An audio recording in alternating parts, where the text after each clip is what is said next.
నమస్తే, welcome to Leo. నేను మీ జగన్. మొత్తానికి వైసీపీ సోషల్ మీడియా పండగ చేసుకుంటుంది. ఎందుకు పండగ చేసుకుంటుంది అంటే వాస్తవానికి వైసీపీ సోషల్ మీడియాకి సంబంధించి లేదా పెయిడ్ ఛానల్స్ ఏవైతే ఉంటాయో వీటన్నిటికి కూడా ఒక పోస్టింగ్ కానీ లేదా ఒక ట్వీట్కి కానీ ఇలాంటి వాటికి 5 రూపీస్ ఇచ్చేవాళ్ళు, 5 రూపాయలు. ఇది అందరికీ తెలిసిందే.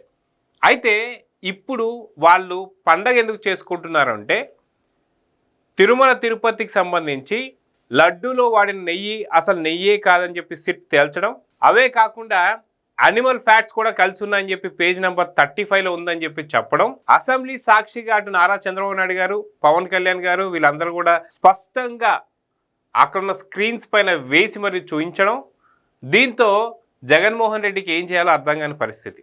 అయితే కొత్తగా ఆలోచనలు ఎలానో జగన్మోహన్ రెడ్డికి రావు కాబట్టి గతంలో స్వరూప నందేంద్ర స్వామి ఎప్పుడైతే హిందువుని చేసేసానని చెప్పేసి గంగలో ఎలా అయితే ఉంచాడో మళ్ళీ సేమ్ అదే ప్లాన్ పట్టుకొని నందీశ్వర ఆలయం ఏదైతే ఉందో దాంట్లో నందీశ్వరుడి యొక్క ప్రతిష్టకు వెళ్ళినటువంటి యొక్క జగన్మోహన్ రెడ్డి నందిపల్లి మండలం ఏదైతే ఉందో అక్కడ కూడా సేమ్ మళ్ళీ అదే వేషంలో కనిపించారు. అయితే ఫ్రస్ట్రేషన్లో ఏం చేస్తున్నామో కూడా అర్థం కాకుండా ఏదో కొత్త వింత పనులు చేస్తూ వస్తున్నాడు వైఎస్ జగన్మోహన్ రెడ్డి. అయితే ఇప్పుడు ఏపీ ప్రజలందరూ కూడా ఏమడుగుతున్నారు అంటే దాదాపు కొన్ని ఏళ్ళుగా ఏదైతే పులివెందుల్లో కావచ్చు, కడపలో కావచ్చు ఒక్క టెంపుల్ కూడా ప్రతిష్టాపన జరగలేదా, మొదటి ప్రతిష్ట జరుగుతుందా, ఎందుకని ఇంత హంగామా చేస్తున్నారంటే ఒక్కసారి ఈశ్వర్ కూడా ఏమన్నాడో ఒకసారి వినండి. అయ్యా చంద్రబాబు గారు, ఓ హిందువు ఎలా ఉండాలో, హైందవ సంస్కృతిని ఎలా పాటించాలో, పూజా కార్యక్రమాలు ఎలా నిర్వహించాలో, హిందూ సాంప్రదాయాన్ని ఎలా ఆచరించాలో ఒక్కసారి చూడండి సార్. చూసి తెలుసుకోండి. వేంపల్లి మండలం నందిపల్లిలోని నందీశ్వర ఆలయంలో నూతన విగ్రహ ప్రతిష్ట కుంభాభిషేక మహోత్సవంలో వైఎస్ జగన్ పాల్గొన్నారు. భక్తి శ్రద్ధలతో పూజా కార్యక్రమాలు నిర్వహించారు. ముఖ్యంగా ఈ దృశ్యాలు చూడాల్సింది రాష్ట్ర ప్రజలు మాత్రమే కాదు, మన ముఖ్యమంత్రి చంద్రబాబు నాయుడు గారు కూడా తప్పకుండా చూసి తీరాలి. మీరు ఇలాంటి దృశ్యాలు చూసి నేర్చుకోవాలి సార్. విన్నారుగా ఏమంటున్నాడు? అసలుకి హిందువులు ఎలా ఉండాలో అందరూ కూడా జగన్మోహన్ రెడ్డి గారిని చూసి నేర్చుకోండి. చంద్రబాబు నాయుడు గారు, పవన్ కళ్యాణ్ గారు మీరు హిందువులు అని చెప్పేసి అనుకుంటున్నారు, కానీ మీరు హిందువులు కాదు, మీకు పూజలు ఎలా చేయాలో తెలియదు, అసలు మీరు మడి కట్టుకోవడమే తెలీదు, అసలు మడి కట్టుకోవడం అంటే జగన్మోహన్ రెడ్డిని చూడండి అని చెప్పేసి అంటున్నాడు. అయితే ఇదంతా తీసి పక్కన పెట్టి కంప్లీట్గా తిరుమల కల్తీ నెయ్యి నుంచి బయటపడాలి, ఆ బయటపడి ఆ అంటినటువంటి యొక్క నెయ్యి మరకల్ని తుడుచుకోవాలి అనుకుంటే ఏం చేయాలో కూడా అర్థం కాని పరిస్థితుల్లో 2019 నుంచి 24 దాకా అదే ఒక రాజశేఖర రెడ్డి గారు ముఖ్యమంత్రిగా ఉన్నప్పుడు ఆ క్విట్ ప్రోకోకు సంబంధించినటువంటి ఒక ఇష్యూ ఏదైతే ఉందో దాంట్లో దాచుకున్నటువంటి డబ్బులు కావచ్చు, ఇవన్నీ ఇప్పుడు బయటికి తీస్తున్నారు. అయితే నేను ఇందాక అన్నాను కదా వైసీపీ సోషల్ మీడియా పండగ చేసుకుంటుందని. ఎందుకు అంటే గతంలో వాళ్ళకి ఇచ్చేది 5 రూపాయలు మాత్రమే, ఒక పోస్ట్కి కావచ్చు, ఒక ఏమంటారనమాట ట్వీట్కి కావచ్చు 5 రూపాయలు. ఇప్పుడు ఏం చేస్తున్నారంటే 5 రూపాయల నుంచి 5,000 ఇచ్చేస్తున్నారు వాళ్ళకి. ఎందుకు అంటే తిరుమల తిరుపతికి సంబంధించి లడ్డూలో వాడిన నెయ్యి కల్తీ కాదు, అసలు నెయ్యే కాదు అని చెప్పి తేల్చి చెప్పడం, దాంట్లో లప్సా అంటే టాయిలెట్ క్లీనర్స్లో వాడేటువంటి ఒక కెమికల్స్ని వాడారని చెప్పేసి అంటున్నారు. అందరూ కూడా ఏమనుకుంటున్నారంటే లప్సా ఎందుకు వాడతారు, వాడాల్సిన అవసరం ఏముంటుంది అంటే జంతు కొవ్వులో కూడా కలిసినప్పుడు అది కొద్ది రోజుల తర్వాత ఓ రోజుకే దాదాపు పొద్దునైతే సాయంత్రం కల్లా అవి వాసన వచ్చేస్తుంటాయి. మీరు కూడా ఎప్పుడన్నా చూస్తే రక్తపు మరకలు ఏమన్నా సరే ఉంటే ఆ మరకలు ఏమైపోతాయి అనమాట, వాసన వస్తాయి. అయితే వీళ్ళు వాడింది తక్కువ కాదు కదా, కిలోల్లో వాడారు కాబట్టి ఆ యొక్క వాసన ఎక్కువ రాకుండా ఉండడానికి ఈ లప్సా లాంటి టాయిలెట్ క్లీనర్ డిటర్జెంట్స్ ఏవైతే ఉంటాయో వాటిని ఈ యొక్క కెమికల్ కాక్టైల్లో కలిపేశారు. కలపడంతో ఆ యొక్క ఫ్యాట్ ఏదంటే జంతు కొవ్వుకి పట్టుకున్నటువంటి ఒక రక్తపు మరకలు కావచ్చు, లేదా కొంత మాంస కృతులు కావచ్చు, ఇవన్నీ కూడా చెడిపోయే అవకాశం ఉంది. కాబట్టి వీటిని వాసన బయటికి రాకుండా లప్సా లాంటి కెమికల్స్ని కలిపి వాసన రాకుండా ప్రయత్నం చేశారు.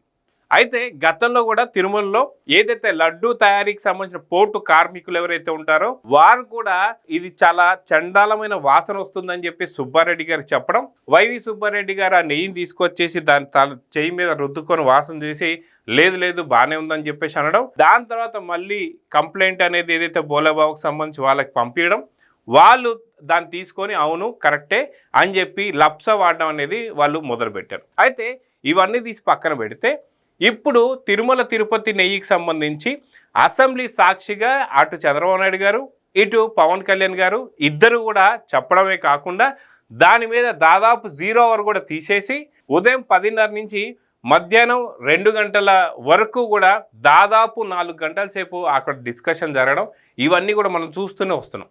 అయితే ఇప్పుడు దాని నుంచి తప్పించుకోవడానికి అంటే అసెంబ్లీలో జరిగినటువంటి డిస్కషన్ అది మామూలు డిస్కషన్ కాదు, అంటే రికార్డెడ్గా, అంటే ఖచ్చితంగా నిజాలు ఉంటేనే అసెంబ్లీలో డిస్కషన్ జరగాలి. ఎందుకంటే అసెంబ్లీ జరిగినటువంటి ఏ చర్చ అయినా సరే ఖచ్చితంగా రికార్డ్ అవుతుంది. అయితే ఇలాంటి రికార్డ్ అయినటువంటి ఒక సందర్భంలో ప్రజలందరికీ కూడా ఏం జరిగిందని చెప్పి వాస్తవాలు చూపించడమే కాకుండా గతంలో 2005లో రాజశేఖర రెడ్డి గారు 338 జీవో తీసుకొచ్చేసి ఏదైతే తిరుమలకు సంబంధించి ఆ వెంకటేశ్వర స్వామికి సంబంధించి 7 కొండలు కాదు ఆయనకున్న 2 కొండలు మాత్రమే అని చెప్పి ఒక జీవో తీసుకురావడం, మళ్ళీ పెద్ద ఎత్తున అంటే అప్పట్లో ఇంత సోషల్ మీడియాకి సంబంధించి యూట్యూబ్ కానీ లేదంటే మనకు వాట్సాప్లు కానీ ఇలాంటి సోషల్ మీడియాకి సంబంధించినటువంటి ఒక ప్లాట్ఫామ్స్ లేవు కాబట్టి అప్పుడు ఈ యొక్క 338 జీవో రాగానే అప్పుడు ఉంటున్న హిందువులు కావచ్చు, పీఠాధిపతులు కావచ్చు, సామాన్య భక్తులు కావచ్చు, వెంకటేశ్వర స్వామి భక్తులు కావచ్చు, అందరూ కూడా తిరగబడి చాలా పెద్ద ఎత్తున దుమారం రాగానే తర్వాత మళ్ళీ రాజశేఖర రెడ్డి గారు 746 అదేవిధంగా 747 జీవోలు తీసుకొచ్చి లేదు ఆ 2 కొండలు కాదు మేము అన్నట్టు 746 747 జీవోలతో 7 కొండలు కూడా అంటే వెంకటాద్రి కావచ్చు, నీలాద్రి కావచ్చు, ఇలాంటి శేషాద్రి కావచ్చు, ఇలాంటి అన్ని 7 కొండలు ఏవైతే ఉన్నాయో అవి స్వామివారికి సంబంధించి అని చెప్పి ఇంకో జీవో తీసుకొచ్చారు. కానీ జగన్మోహన్ రెడ్డి గారు ఫ్రస్ట్రేషన్లో ఏం మాట్లాడుతున్నా అర్థం కాకుండా అసలుకి వెంకటేశ్వర స్వామికి 7 కొండలు ఇచ్చిందే మా నాన్న, వెంకటేశ్వర స్వామికి సంబంధించి దయతలిచ్చి 7 కొండలు ఇచ్చిందే మా నాన్న అని చెప్పి మాట్లాడుతున్నాడు. కానీ వాళ్ళ నాన్న తీసుకొచ్చిన 338 జీవో గురించి చెప్పడం ఆయన కుట్ర కోణంగా పక్కన పెట్టేశాడు. దీన్ని కూడా బట్టబయలు చేసి 338 తీసుకురావడంతోనే 746 747 జీవోలు తీసుకొచ్చాడు రాజశేఖర రెడ్డి గారు. అసలుకి 338 జీవో తీసుకురాకపోయి ఉంటే 746 లేదా 747 జీవోలు అవసరమే లేదుగా. అంటే ఆ స్వామివారికి 7 కొండలు ఉన్నాయా లేదా అనేది ఎవరు అడిగారు, ఎందుకని దాన్ని టచ్ చేశారంటే అప్పట్లో ఉన్నటువంటి అక్కడ ఉన్నటువంటి యూనివర్సిటీలలో కూడా రాజశేఖర రెడ్డి గారు తన సొంత బంధువులు తీసుకొచ్చి పెట్టడం, అక్కడ యూనివర్సిటీలలో తీసుకెళ్ళి పెట్టిన తర్వాత అక్కడి నుంచి ఎవరు కూడా బొట్టు పెట్టుకోవద్దు అని చెప్పేసి ఒక నియమం తీసుకురావడం, దేవుడు పటాలని మొత్తం తొలగించేయడం, ఇలా అన్ని కార్యక్రమాలు చేస్తూ అక్కడ సహాయం అని చెప్పి ఇంకొక వీళ్ళకి సంబంధించినటువంటి వ్యక్తిని పెట్టి అక్కడ ఏదైతే క్రైస్తవ సంబంధించినటువంటి ఒక మత బోధనలు కూడా చేశారని చెప్పి మత మార్పిడిలకు కూడా తయారు చేశారని చెప్పి అప్పుడులో పెద్ద ఎత్తున ధర్నాలు ఇవన్నీ జరగడంతో భయపడి 2005లో తెచ్చిన 338 కాస్త 2007లో దాన్ని పూర్తిగా అమెండ్మెంట్ చేస్తూ 2007లో తీసుకొచ్చిందే 746 లేదా 747.